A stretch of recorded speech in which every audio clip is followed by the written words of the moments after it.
अब नाम में हमारी निरंतर रुचि रहे बहुत कठिन है। देखो अपने लोग सब प्रभु के आश्रित हैं, तो हम सबके हृदय में एक कहीं ना कहीं इच्छा तो है ही कि हम निरंतर अपने इष्ट का नाम जप करें। कहीं ना कहीं हमें लगता है, क्योंकि जब कोई इस मार्ग में भगवत कृपा से आया है तो सत्संग आदि मिलता ही है, तो उससे मन में एक रुचि उत्पन्न होती है कि नाम निरंतर रटूं। नाम पहचान है, नाम हमारी पहचान है। पता नहीं हम देवता हैं कि राक्षस हैं, मनुष्य हैं कि क्या हैं, हम क्या हैं ये पहचान हमारे अंदर जो चल रहा है वो बाहरी से नहीं, अंदर जो चल रहा है। जिस समय संजीवनी बूटी को पहचानने में ज्ञान शिरोमणि हनुमान जी को भ्रम डाल दिया गया, क्योंकि जो पहचान बताई गई थी तेजस्वी ज्योतिर्मान, तो कालनेमी ने पहले जाकर वैसा कर दिया, हर औषधि को ज्योतिर्मान कर दिया, मायावी है। उठा लिया पूरा द्रोणागिरी उठा लिया। अब अवध से निकल रहे थे, भरत जी को सूचना गई, महाराज पता नहीं कौन है, ऐसा विशाल काय है और पहाड़ लेकर ऊपर से, कहीं ऐसा ना हो कि अवध को नष्ट कर दे। भरत जी महाराज सदैव आंसुओं से प्रभु का अनुराग रस से अभिषेक किया करते थे। एकांत में पादुकाएं ऐसे विराजमान की, बस आंसुओं से राम राम श्या राम श्या, मतलब असाधारण प्रेम भगवान से। वो कहीं भी हो, जब प्रेमी जन होते हैं ना, उनकी असाधारण महिमा होती है। मेरे स्वामी की संपत्ति को कोई नष्ट करना चाहे, यह सब रघुपति की है और मैं उनका चरण सेवक हूं, ऐसा कैसे हो सकता है। तत्काल आसन कुशासन में बैठे थे, कोई बाण का संधान नहीं किया। वहां समय ही इतना नहीं था, सामने पादुका जी सुप्रवाह करते रहते थे। भरत जी ऐसे उठाया, संधान किया, चमत्कार उसका, उस द्रोणागिरी को रोका और हनुमान जी को घायल किया। द्रोणागिरी को अयोध्या में अगर मूर्छित होकर भी गिरेंगे तो बात तो वही हो जाएगी, नुकसान हो जाएगा ना। अयोध्या के ऊपर ही तो थे, द्रोणागिरी को रोक करके। और जब हनुमान जी नीचे नजदीक जे ही पहुंचे तो ये परिचय हुआ, राम राम राम राम। तो उनको लगा जो मूर्छा अवस्था में मेरे प्रभु का नाम ले रहा है वो कितना महाभागवत होगा। जिसकी मूर्छा अवस्था में मेरे संकल्पित बाण से मूर्छित हो गए, इस अवस्था में तो फिर ये नाम निकल रहा है, बहुत बड़ा अपराध हो गया। कोई राम प्रेमी का मेरे द्वारा अपराध बन गया। भरत जी ने कहा यदि मन वचन कर्म से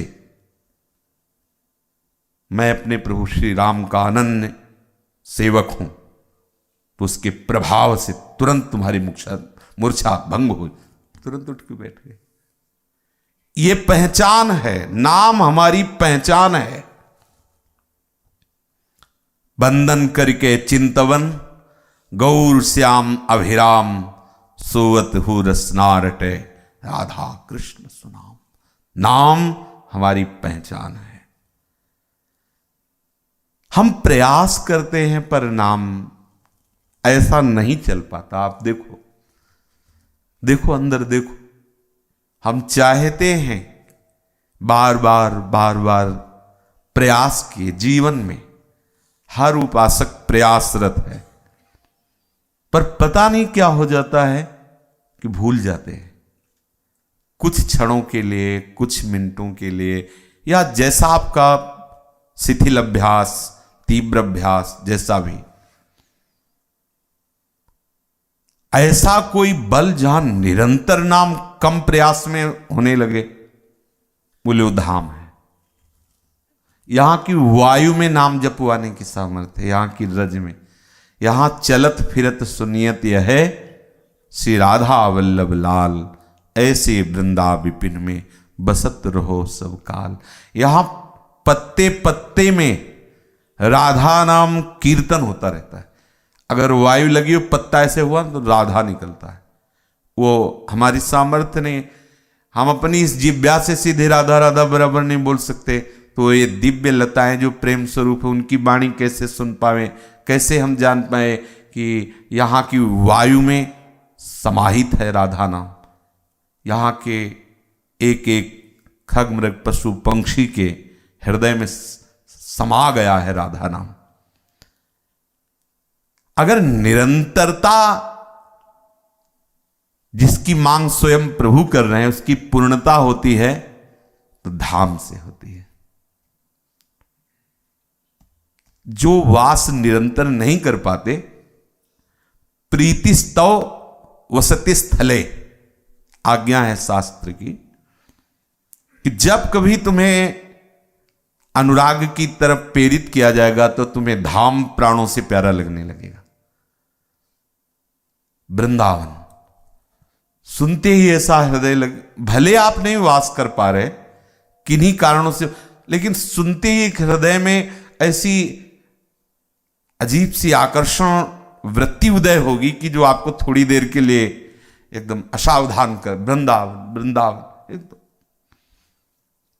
बिना वृंदावन के निरंतरता, जैसे आपको लग रहा है कि 1 घंटा आप भजन नहीं कर पाए, भूल गए, तो धाम में होना तो आपकी निरंतरता 4 में 1 से बनी हुई है।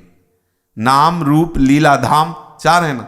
नाम छूट गया, रूप का ध्यान नहीं, लीला चिंतन नहीं, पर धाम है ना, निरंतरता 4 से पूरी होती है। नाम से, रूप से, लीला से, धाम से। धाम का वास, धाम की प्रियता रूप में रंग ही देती, पक्का रंग देती है। ओ श्री गदाधर भट्ट जी का एक पद, सखी हो श्याम रंग रंगी। जीव गोस्वामी जी ने जब ये पद पढ़ा तो शब्द अंदर की बात को बताते हैं। तो उनको लगा कि जिसने रचना की है, श्याम का रंग उसके ऊपर चढ़ा है। शब्द बता रहे थे, देखी बिकाए, ऐसे शब्द, हा हा और बिचानी पड़ी। वो शब्द ऐसे थे कि जो अनुभव कर, जीव गोस्वामी जी तो भगवत स्वरूप में स्थित महापुरुष, उन्होंने कहा कि ऐसा कैसे हो सकता है कि कोई बिना वृंदावन रज का सेवन किए, बिना किशोरी जी के रसिकों का संग किए, बिना वृंदावन वास किए कोई श्याम रंग में रंग जाए, ऐसा कैसे हो सकता है। साधारण भक्ति, वैधि भक्ति हो तो मानते, सब कोई कर सकता है, लेकिन श्याम रंग में रंग गया, ऐसा कैसे हो सकता है। क्योंकि श्याम रंग में रंगने का सारा सौंद सामान तो वृंदावन है, इसके बिना कैसे रंगा जा सकता है। ऐसा कैसे हो सकता है, मतलब इतनी जोर का एक प्रश्न उठा कि अपने निजी जनों को, 2 लोगों को भेजा, पता लगवाया, खोज की, पद रचनाकार कहां, गदाधर भट्ट जी, और सब वहां गए। प्रातःकालीन वेला थी, बाहर गांव में स्नान आदि के लिए कुआं में ही जाया जाता था, तो बाल्टी रस्सी और कुआं में दतून करने के लिए वो ऐसे बैठे हुए थे। तो 2 वैष्णव पधारे। कितना सौभाग्य होता है जब वैष्णव दर्शन होता है। वैष्णव दर्शन का मतलब है भगवत मिलन का संदेश। ये जो प्रेमी महाभागवत जन है, इनके दर्शन का मतलब है हरि दर्शन की सूचना। जिनको ये मिले अमोघस्य निश्चित, जे ही देखा वैष्णव जन। जैसे नशा चढ़ता है ना, ऐसे चढ़ता है, प्रेमियों को नशा चढ़ता है, आवेश आता है, देखते ही आवेश आया। उनका हमें गदाधर भट्ट जी से मिलना है, यहां हम वृंदावन से आए। नशा चढ़ना शुरू हुआ था वैष्णव दर्शन से, और वो नस नस में व्याप्त हो गया, धड़ाम से कुएं से नीचे गिर पड़े। वैष्णव जनों ने विचार किया कि इस व्यक्ति को क्या हो गया, कोई वैसी बात तो करी नहीं, मूर्छित होके गिर। नाक, लार, अश्रु, रोमान देख के लगा कि ये तो प्रेम का लक्षण है, ये तो प्रेम स्थिति है। आसपास कुछ लोग आए, उनसे बोले यही गदाधर भट्ट जी। तो उनका आपको जीव गोस्वामी जी ने याद किया, और उनका कैसे श्याम रंग में रंग गए बिना वृंद साथ ही चल दी आजीवन वृंदावन। तो वृंदावन वास तो नहीं किया था, पर वृंदावन के लिए बिक गए थे, वृंदावन के हो गए थे। वृंदावन धाम का आश्रय, वृंदावन धाम का वास भजन की निरंतरता है। भजन की निरंतरता प्रदान करता है नहीं, भजन की निरंतरता है जो मांग है प्रभु की। श्री वृंदावन वंदनाय सततम मूर्धास्तु वौहादरे, बड़ा आदर करो, रोज वृंदावन को जय बार अधिक से अधिक प्रणाम कर सको करो। आदेश है श्रीपाद का। प्यारी जू का महल है, उसे प्रातःकालीन जब आपके नेत्र खुलें और आप श्री वृंदावन की पावन भूमि में चरण रखने की बात आए, तो सबसे पहले वृंदावन को प्रणाम करो वहीं से। अगर जिस भी आसन में हो, प्रणाम करने के बाद उतरो, फिर माथा रख करके प्रणाम करो। पहले ऐसा ही था, उठ करके सीधे परिक्रमा मार्ग में आकर के प्रणाम करना, फिर दिनचर्या, शौच स्नान, फिर स्नान करके लंगोटी पहने परिक्रमा मार्ग में आ। कच्चा था ना, खूब लूटो, आनंद से रज लगा, और इसके बाद बड़ा सुख मिलता। अब तो धीरे धीरे वो सब अंतर ध्यान होता जा रहा है। अब रज की बात करें तो कहाँ से ले रज, बोरी भर लो इतनी रज परिक्रमा में सब, अब कैसे कैसे रज कहाँ से ले। तो धीरे धीरे वो सब सुख जो है वो ढकता जा रहा है। ऐसा थोड़ी कि सुख नहीं, सुख ढकता जा रहा है, बाहर से दुख ऊपर से छा रहा है। ये रोड औरों के लिए सुखद होगा, धामवासियों के लिए नहीं। जो नंगे पैर रज में परिक्रमा लगाने से सुख मिलता है, रोड में मिलता है क्या, खा जाते हैं। ये कंक्रीट जो है नीचे की त्वचा को घाव कर, पर हो भाग्य जो रोज वृंदावन की परिक्रमा लगाते हैं। इसी श्लोक में वर्णन करते हैं कि बहुत आदर के साथ मूर्धास्त, माथा रख करके वृंदावन को प्रणाम करो। जिह्वा विवहलता मुपैति सततम तद सद्गुणोत्कीर्तने, वाणी श्री वृंदावन के सद्गुणों का कीर्तन करें। वृंदावन के सद्गुण क्या है? लता, यमुना, रसरानी, प्रियाजू, प्रीतम जू, उनके प्रेमी जन, सहचरी जन, रसिक जन, गोपी जन, जितने ये सब वृंदावन के सद्गुण हैं। वृंदावन के सद्गुण है, यही तो वृंदावन की सद्वृत्तियां हैं। प्रेमी जन, रसिक जन, प्रिया प्रीतम जू, यमुना जू, लता जू, रसरानी जू, ये रजरानी जू, ये सब वृंदावन के। अरे वृंदावन के सद्गुण का कैसे कोई पार पा सकता है? वाणी से वृंदावन की महिमा का वर्णन करो। बीच बीच में एक अभ्यास बना लो, जय वृंदावन। ऐसा कई संतों को हमने देखा है, तो जैसे अपने जय जय श्री राधे बोलते वो इतने बोले जय वृंदावन, बढ़िया है, संपूर्णतया हो गया। जय वृंदावन बोला तो सबकी जय हो गई, क्योंकि रसिक जन, रजरानी, रसरानी, यमुना जी, प्रिया प्रिय, तो सब पूरा परिकर महाप्रेमियों का, तो जय वृंदावन, सबकी जय हो गई। प्रेम स्वरूप, प्रेम समुद्र वृंदावन।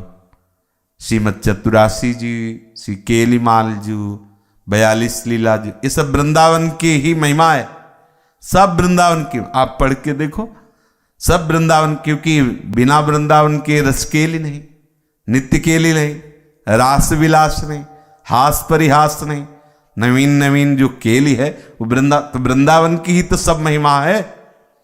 तो चतुरासी जी का गायन कर रहे हैं, केली माल जी का गायन कर रहे हैं, तो आप वृंदावन के सद्गुणों का वर्णन कर रहे हैं। वृंदावन प्यारो अधिक, याते प्रेम अपार, जामे खेलत लाडली, सर्वस्व प्राण आधार।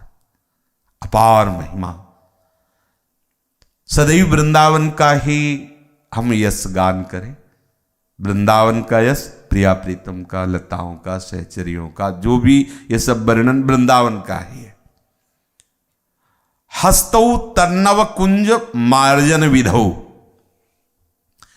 हमारे ब्रज धाम में, वृंदावन धाम में सोहनी सेवा सबसे श्रेष्ठ सेवा मानी जाती है, सबसे महिमामयी सेवा मानी जाती। सोहनी, जिसे ग्रामीण भाषा में कहते झाड़ू लगाना, पर यहां शायद है कि कहीं ऐसा आदर ना होता हो सोहनी सेवा का जैसा अपने ब्रज वृंदावन में है। पंडित गया प्रसाद जी महाराज जिस सोहनी सेवा करते थे, वो जब सोहनी सेवा करते करते वो सोहनी घस जाती थी ना, तो सर पर रखकर गिरिराज जी की तलहटी में आके रज खोद के उसे प्रणाम करके और अश्रु विमोचन करते थे कि आपकी कृपा से इस रजरानी की सेवा बनी, आप पार्षद हो श्री प्रियालाल के, आप कृपा करना, सदैव सेवा में रुचि बनी रहे। पोछा ऐसे लगा के, जब वो पोछा ऐसे हो जाता कि सेवा, तो उसे गिरिराज जी की तलहटी में ऐसे ऐसे, ये नहीं कि ऐसे सोहनी लगा फेंक दिया झाड़ू, ऐसा नहीं। देखो आचार्य चरण कह रहे, यत् किंक्रीषु बहुशा खलु काकुवाणी, नित्यम परस्य पुरुषस्य शिखंड मौले, तस्याह कदा रस निधेर वृषभानुजायास, तत्कील कुंज भवनांगण मार्जनी श्याम। मार्जनी इस सोहनी से, मैं सोहनी लगाने वाली या सोहनी मार्जनी श्याम, मैं सोहनी बन जाऊं। क्या लाभ मिलेगा तुम्हें सोहनी बनने से? प्रिया प्रीतम की चरण रज में हर समय हमारा स्पर्श होगा, लाडली लाल के श्री चरण रज का स्पर्श होगा, लाडली लाल की सुख सेवा का संविधान बनेगा। आचार्य चरण कह रहे हैं मार्जनी श्याम। श्रीपाद आदेश कर रहे हैं, हस्तौ तन्नव कुंज मार्जन विधो, नवीन नवीन कुंजों में सोहनी लगाओ, भावना कर लो जहां भी आपको, क्योंकि संपूर्ण वृंदावन कुंज निकुंज ही है। कहीं भी किसी भी मंदिर के सामने, किसी भी गली में, किसी भी जहां सब बहुत से भक्त जन आते हैं, वह थोड़ी सोहनी कर दी और भावना करोगे तो आपके हाथ की बहुत बड़ी सेवा हो जाएगी। जन्म जन्मांतरों से हमारे हाथ से न जाने कैसे कैसे कर्म बने, तो सोहनी सेवा से हमारे हाथ पवित्र हो जाएंगे। हस्तौ तन्नव कुंज मार्जन विधौ, पादौ च तत्राटने, वृंदावन की परिक्रमा पैरों से लगाएं, बड़ी महिमा है। श्री वृंदावन की परिक्रमा, एक एक कदम पर कई कई यज्ञों का फल है, धाम है। प्रिया प्रीतम के प्रेमी जन वास करते हैं, प्रिया प्रीतम संपूर्ण अपने निज परिकर के सहित वास करते हैं। भगवत चिंतन करते हुए यदि परिक्रमा लगाई जाए तो बहुत बड़ी सामर्थ्य है, बहुत बड़ा। यही तो बल है हमारे, यही बल है। और हमारे पास ऐसी दिनचर्या होनी चाहिए कि समय ही नहीं बचना चाहिए। कितने संत भगवान हैं कि रात्रि में परिक्रमा लगाते हैं, बहुत अधिक मात्रा में 3 बजे से परिक्रमा शुरू हो जाती है, बहुत। क्योंकि जब पहले लगाते थे बूढ़े बूढ़े जन, कितने ऐसी बूढ़ी माई ऐसा शरीर पर सर से निकल गई आगे, अपने लोग मोटे धीरे धीरे चले, सर से निकल गई, राधे राधे माला लिए और झुकी हुई जो डुकरिया है ना, हाँ बिल्कुल सर से निकल गई ऐसे। और ना अंधेरे का उनको कोई भय है, ना उनके पास टार्च है। वो छोटी सी माला लिए राधे राधे और रफ्तार से निकल।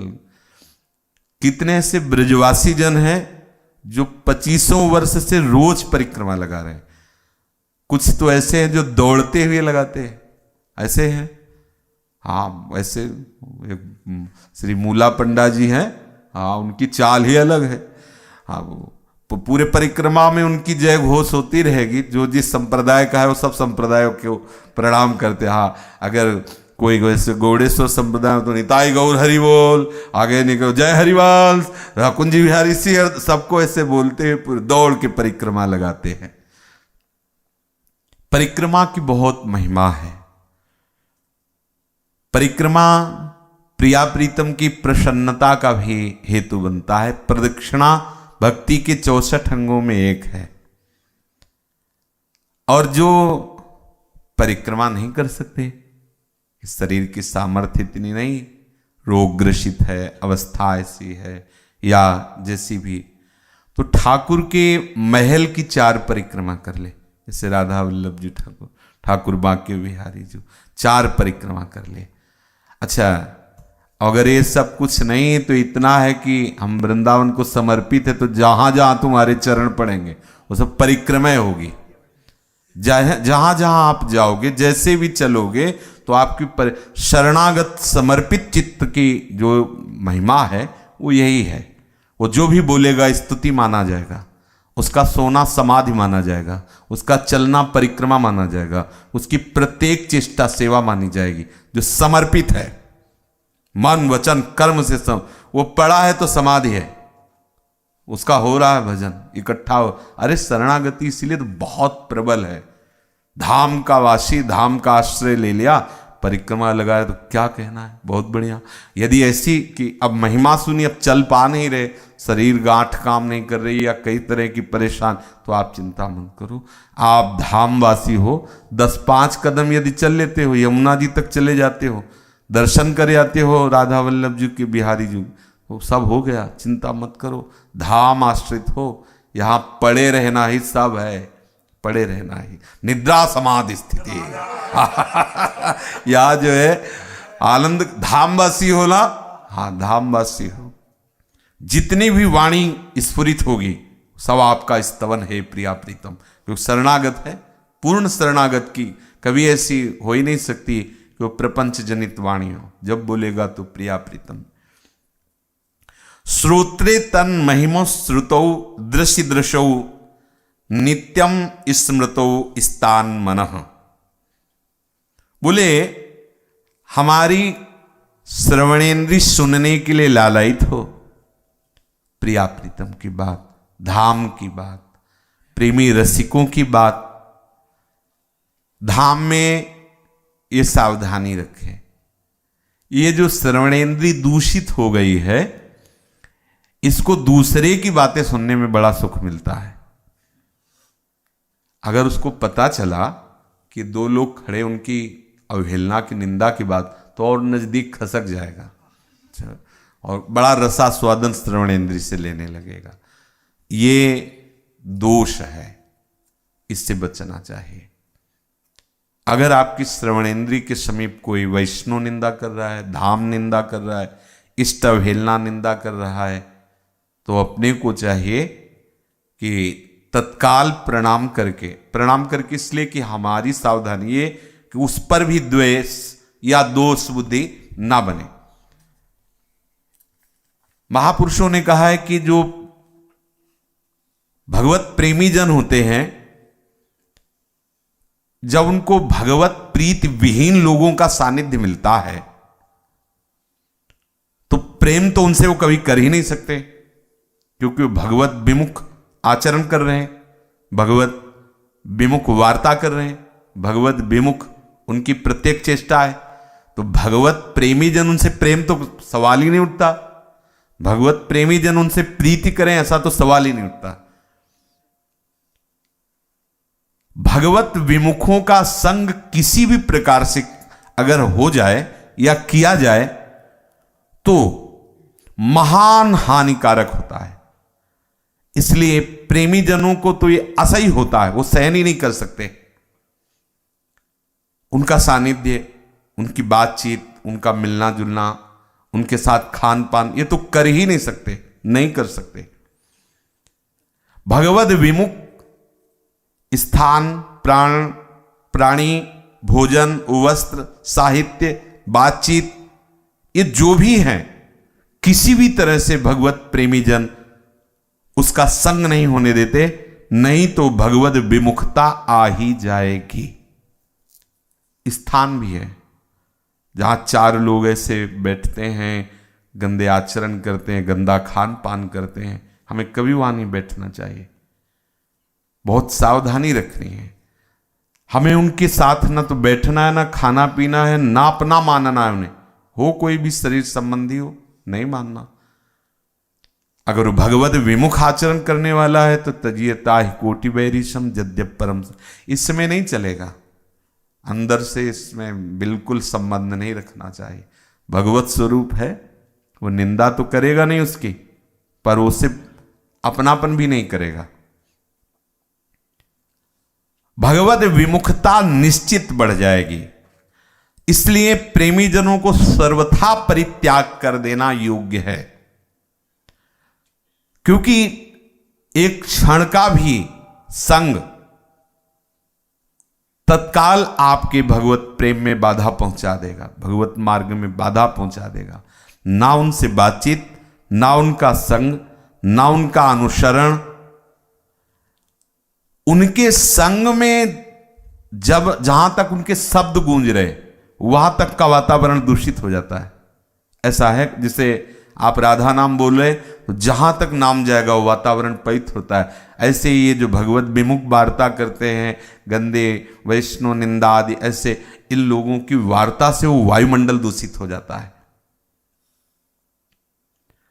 वातावरण, वायुमंडल जैसा होता है वैसे ही अंदर हमारे चिंतन चलने लगता है।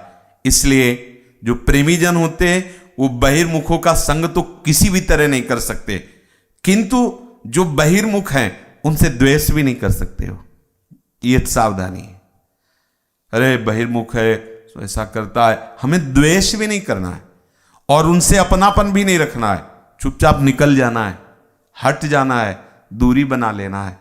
अगर द्वेष करते हैं तो आप चूक कर गए, वो किसी और की और तुम उसकी, तो लाइन तो वही हो गई ना, एक ही लाइन, पंक्ति तो एक ही हो गई ना। वो किसी वैष्णव की निंदा करे, तुम उसकी निंदा कर रहे हो, बात तो एक ही हो गई ना। हमें क्या करना, द्वेष भी नहीं होने पाना, उसके प्रति भी द्वेष नहीं होना चाहिए। द्वेष तभी होता है जब दोष दर्शन होता है।